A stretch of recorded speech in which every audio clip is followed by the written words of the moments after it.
we get more than 2,000 likes at this videos, we will upload more patriotic news. Finally, previous Obama buddy ends 8-year hush, uncovered Barack's filthiest lie. This is the biggest cover. Hillary, Obama, and various other Democrat clods really needed to put climate change deniers in jail. It is past strange sci-fi when individuals who are profiting hand over clinch hand through a huge green Ponzi plan are requesting that everybody accept or endure the results. Like some unusual page store from 1984, this Orwellian bad dream is playing out in the Democrat playbook today. The proof, in any case, intellectuals like Al Gore keep on pushing their plan, at the same time emptying massive measures of money out of the worldwide economy. That is to say, $15 trillion? Please. However, we've been onto their trick for some time now. Also, a previous Department of Energy Undersecretary is blowing the shriek on the Obama organization and their illogical information encompassing global warming. The Libertarian Republic, a former member of the Obama administration, claims Washington, D.C. often uses misleading news releases about climate data to influence public opinion. Former Energy Department Undersecretary Stephen Koonin told the Wall Street Journal Monday that bureaucrats within former President Barack Obama's administration spun scientific data to manipulate public opinion. What you saw coming out of the press releases about climate data, climate analysis, was, I'd say, misleading, sometimes just wrong, Koonin said, referring to elements within the Obama administration he said were responsible for manipulating climate data. In the realm of science, where experimental proof should trump all another certainty, counting a supposed agreement, it is no big surprise that Obama and his associates were tricking. With regards to coming clean, we as a whole realize that Obama was no legitimate ape. His falsehoods, misleading and debasement and have turned out to be incredible. Be that as it may, to direct his staff to lie and control atmosphere information to constrain laws through Congress is unconscionable. Abandon it to liberals to discover better approaches to lying, isn't that so? What do you think about this? Do not hesitate and write your thoughts in the comments section below. Share the truth, be patriots. Thank you for reading. H.T. The Wall Street Journal, the Libertarian Republic.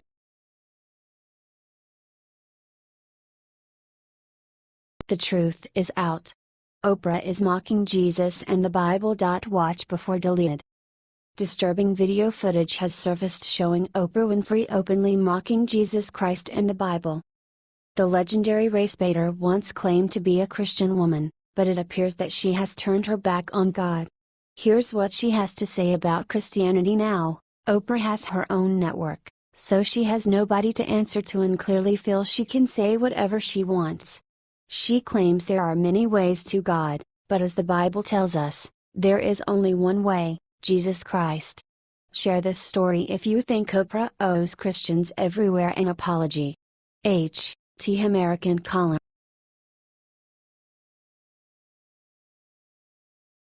Alert: Trey Gowdy just exposed the real traitors who stopped the travel ban. You will be shocked by this. Read more. Congressman Trey Gowdy of upstate South Carolina was offended about what the Ninth Circuit Court did about Trump's travel ban.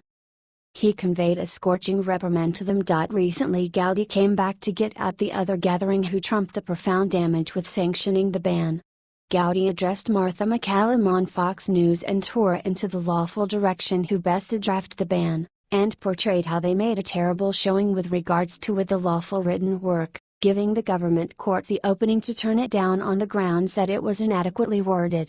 Said Gowdy in regards to how he would draft the ban in an unexpected way. My counsel to the president, I'm sure he is receiving this counsel, because he's got access to much better lawyers than me. You have to have a different evidentiary basis depending on the category at bar. U.S. citizens is one category. If you have a visa and you have relied upon that visa to either rent an apartment or put your kids in school, then, you do have certain property interests that you would want protected. Therefore, you are entitled to due process. MacCallum asked, there is an indication it was written by basically outside counsel and not run by the Dodge. And you just pointed to a number of holes in this initial executive order. What do you think about the fact that that's the way that it was apparently done? Gowdy answered, I am prepared to give this president time. He is never served in the House, the Senate. It is up to his advisors, including his legal advisors, to say, Mr. President, with different categories like non-immigrant visa holders, versus U.S. citizen, versus non-U.S. citizen, there is a different legal analysis. And it is incumbent upon his advisors to provide him with the evidentiary basis to withstand a court scrutiny. What do you think about this? Do you think Gowdy is 100% right about Trump's shoddy legal counsel? Do not hesitate and leave your thoughts in the comments section below. Watch the full video below, share the truth, be patriots. T Conservative 100.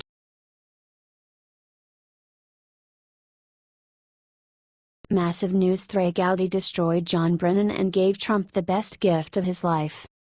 According to Liberty Writers, the CIA director, John Brennan, testified before the House today on whether or not Russia interfered in the 2016 election.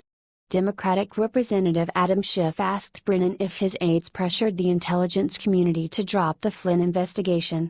The two words that Brennan said next shocked everyone in the room. John Brennan said, "No, sir." Trey Gowdy asked Brennan the following question, and then he asked John Brennan specifically, "Did you have evidence of a connection between the campaign and Russian state actors?" Brennan then responded by saying, "As I said, Mr. Gowdy, I don't do evidence. What do you think of this? Share your opinion."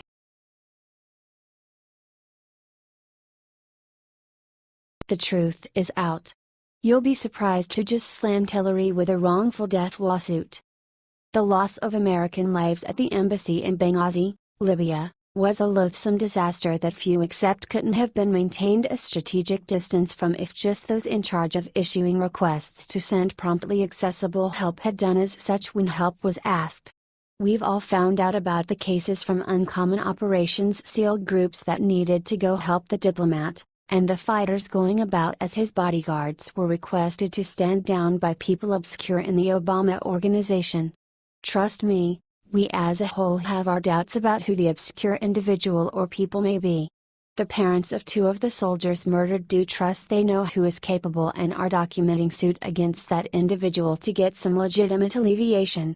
From Fox News Politics, the parents of two of the four Americans who died in the Benghazi attack in 2012 filed a lawsuit Monday against Democratic presidential nominee Hillary Clinton, alleging her reckless handling of classified information contributed to their deaths. The case was filed in the U.S. District Court for the District of Columbia by Larry Klayman of Freedom Watch USA on behalf of Patricia Smith, the mother of Sean Smith, and Charles Woods, the father of Tyrone Woods, for allegedly wrongfully causing the death of their sons, as well as for defamation and intentional and negligent infliction of emotional distress.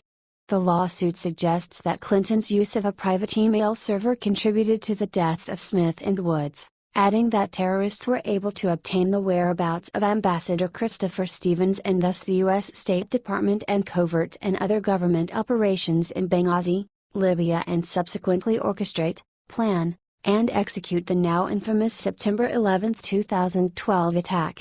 Having used a secret private email server that we now know was used to communicate with Ambassador Christopher Stevens with confidential and classified government information, and which we also now know was likely hacked by hostile adversaries such as Iran, Russia, China and North Korea aligning with terrorist groups, it is clear that Hillary Clinton allegedly negligently and recklessly gave up the classified location of the plaintiff's sons, resulting in a deadly terrorist attack that took their lives, Klayman said in a statement announcing the suit.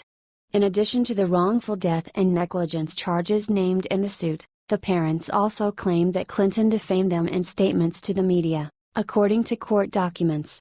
During her campaign for president, defendant Clinton has negligently, recklessly, or maliciously defamed plaintiffs by either directly calling them liars, or by strongly implying that they are liars, in order to protect and enhance her public image and intimidate and emotionally harm and silence them to not speak up about the Benghazi attack on at least 4 separate occasions, Klayman wrote in his complaint. Patricia Smith has previously spoken out against Clinton, most recently at the Republican National Convention in July. Ideally, this will at long last be the claim that brings her down. What do you think about this? Do not hesitate and write your thoughts in the comment section below. Share the truth, be patriots. Thank you for reading. T. Fox News Politics.